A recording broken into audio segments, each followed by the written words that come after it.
Hello and welcome to my shop. This is Jim Dedman, Sawlogs Plastic Hubs. Hope you enjoyed today's video. We'll be doing something interesting, so hang around, let's have fun.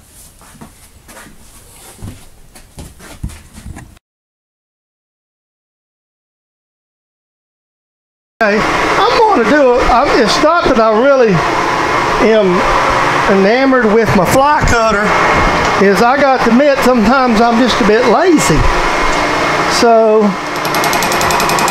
what I want to do is I'm going to true this up, and basically all the things that I'm going to need to do this project to start with is I'm going to make this somewhat like Lisa's hair dryer, except on a smaller version for my personal shaving rack.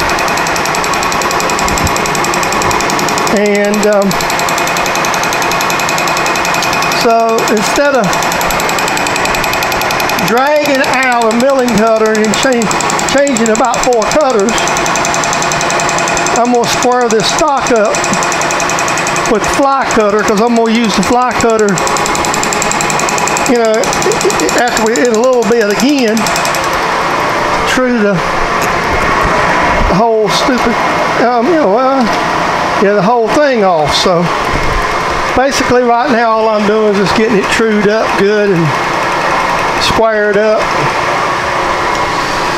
and all that good stuff. So I'm just letting it run. So that's what we're doing. So I'll get all this done. We'll move on to the next step. Fly cutting step 2. In case you're wondering, this is one of my failures on one of the wrenches, and I'm going to leave it just like that with a hole in the center because it'll work. I'm just going to center that hole up into part here in a little bit and work from that.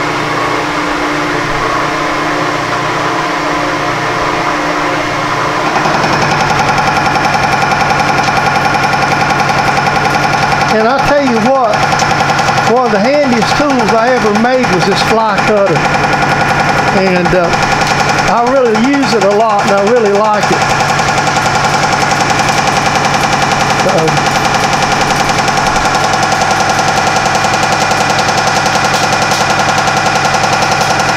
Man, that's a heck of a cut there, wasn't it? At least it's square. That's all we're after. We're going to do a little bit of vertical bandsaw. What I've done is this piece was longer, and I knew it, and I'll explain this as I'm sawing. As I said, this was a piece that I had back in my strap bin that was when I started making one of the quick speed handles, I slightly overbored the whole size. Well, since this is basically going to be a bracket,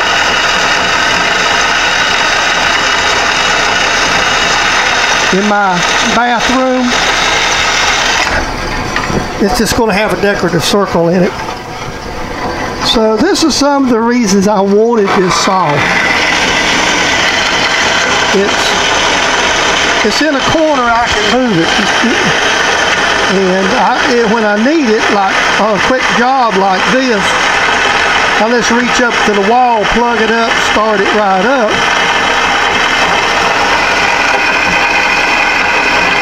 And most of its life, I mean, it's a little easier to, I could set this up on the vertical, but when you get into these lengths on the vertical, it's always real fun. And you got to hunt the sled and all this, and this is just quick. So that's the reason I wanted the saw. Most of my videos, you'll hear me say, well, I'm going to do this chart, and Mr. Pete made a video talking about all the reference books he has. And yeah, I got a machinery's handbook, and I've got a couple of others. But wall charts is the handiest thing to have in the shop. And this is an old one that I bought on eBay because I wanted it, and it's really a nice one. even though it's got some damage, and I don't care about this damage you see here at the top. So basically what I'm going to do is I got to drill some 1032 holes.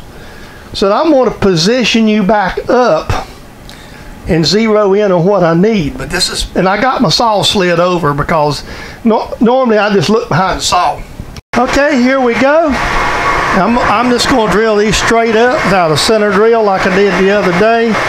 There's actually going to be, I think, 4 or 3 of these holes in there.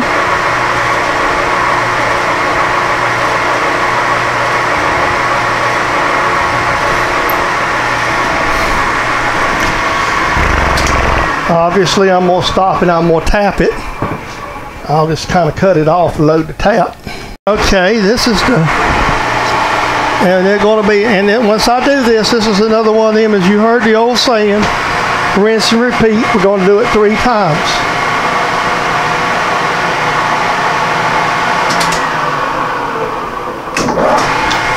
I'm picky about what I tap a 1032 by power because it has to be the right situation. You can break one of these in a New York minute.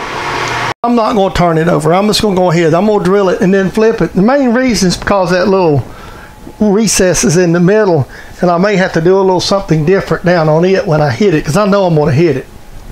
Okay, this is kind of where we're at right now. Now you noticed I didn't mill the ends, and you see why. And you can see now I've got the screws locked, tied, and fixed. So now we'll go back in the milling machine and we'll set up, and we'll just basically go back and set up, and we'll fly cut it. All right, I'm doing the fly cut across the top right now. And basically what we're doing is we're taking a quick fly pass right over the whole top, cleaning it up, making it flush. Screws and all. Now what we'll probably do is go back across this with a skim cut of about 1/1000th or so, just to see if we can get any imperfections out of it. I had to hand finish leases because of this, and I don't really want to do that again. I got a little chatter in them, but you don't really have a good solid setup. And I come to think of it, I might do something here in a second to get it a little more solid.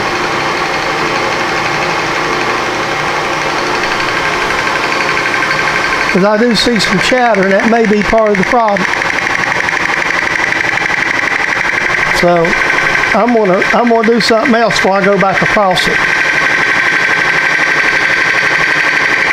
I'm just running down this to do a quick pass to clean her up.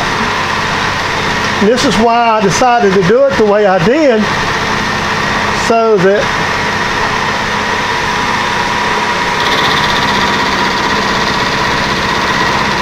it'd be much simpler to give me the cleanups that I want.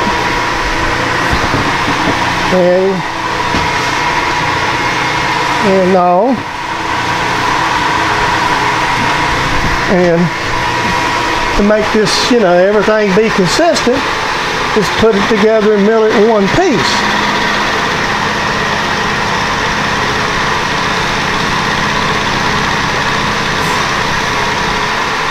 Okay.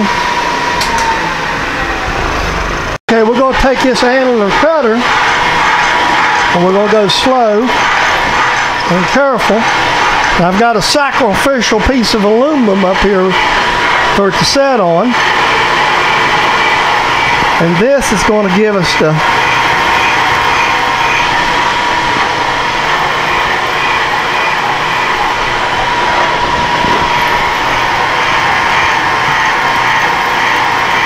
this will give us the piece that we want. This will be for the shaving brush itself. Okay, I'm just about through. What we'll do is we're going to take an end mill and mill out to the end with it. So I just got the knock. See if this will slip out easily. Sometimes they do. Still got just a little bit up underneath there. I'm going to go back in there and hit it. Oops.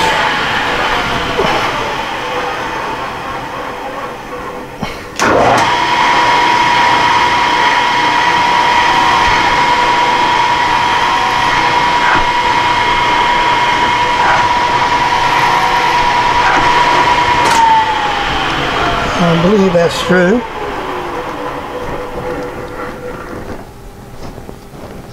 It might quite not be, but looks like it could use just a little more. We ain't got a lot to play with right in there.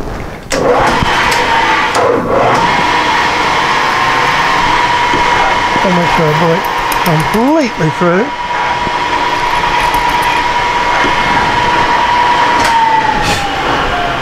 Alright, now I've got to go figure out my other end, and I'll probably go get the razor for that. Now I'm actually setting this up off the same center line, even though it won't be in line. And this is just a 1/2 inch 2-flute end mill. And we're just going to go ahead and try to go through with it first. Probably what we'll do here, if this works, we'll use the same end mill to cut the slot on the other side. Now yes, this is going to be offset to the eye, but the center line for each device, or it's the razor or the, all right, there went my sacrificial piece of aluminum. Whoa, now that ain't good. Let me cut everything off and I'll fix it. I already made the first slot out, so now we're going over here just to contact the second slot, and then we're just going to mill out. We hit our sacrificial piece of aluminum, that's fine.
Okay, this is the completed bracket in our bathroom.